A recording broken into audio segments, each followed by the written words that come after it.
துளசி செடிகளில் ஏகப்பட்ட வெரைட்டிஸ் இருக்குது. அதில் முக்கியமான வெரைட்டி இந்த திருநீற்று பச்சிலை அப்படின்னு சொல்லுவாங்க. தம்பி, இந்த பெயரை எங்கேயோ கேட்ட மாதிரி இருக்கே அப்படின்னு கேட்க போனால், ஆமாங்க, தமிழில் திருநீற்று பச்சிலை அப்படின்னு சொல்லுவாங்க. ஆங்கிலத்தில் சப்ஜா சீட்ஸ். இந்த சப்ஜா சீட்ஸ் இதுவும் எங்கேயோ கேள்விப்பட்ட மாதிரி இருக்கும் உங்களுக்கு. இப்போலாம் பார்த்துட்டிங்கன்னா இந்த சர்பத், லெமன் ஜூஸ் இதெல்லாம் போடும்போது இந்த விதைகளை அதில் பார்த்துட்ருப்பீங்க. இது எப்படி இருக்கும்? கொஞ்சம் கன்ஃபியூஷன் ஆகுது தானே? வாங்க தண்ணியில் போட்டு பார்த்துருவோம். இந்த விதைகளை ஜஸ்ட்டு தண்ணியில் போட்டிங்க அப்படின்னா என்ன ஆகுதுன்றத இப்போ நீங்களே பார்க்க போகிறீங்க.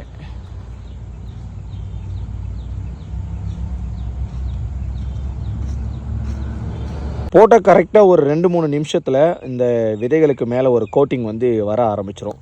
ஸோ இந்த விதைகள் தான் நம்ம ஜூஸ் குடிக்கும்போது போட்டு கொடுப்பாங்க. இதுதாங்க அந்த திருநீற்று பச்சிலையோட விதைகள், சர்பத்தில் இருக்கக்கூடிய அந்த சப்ஜா சீட்ஸ். எத்தனை பேர் தம்பி இது நான் புதுசாக இருக்கேன், இப்போ தான் நான் கேள்விப்படுறேன், இவ்வளோட சப்ஜா சீட்னு சொல்லிட்டு இருந்தாங்க. இது பார்த்தீங்கன்னா இந்த திருநீற்று பச்சிலையோட விதைகள் தான். தெரிஞ்சிட்டிங்க எத்தனை பேர்?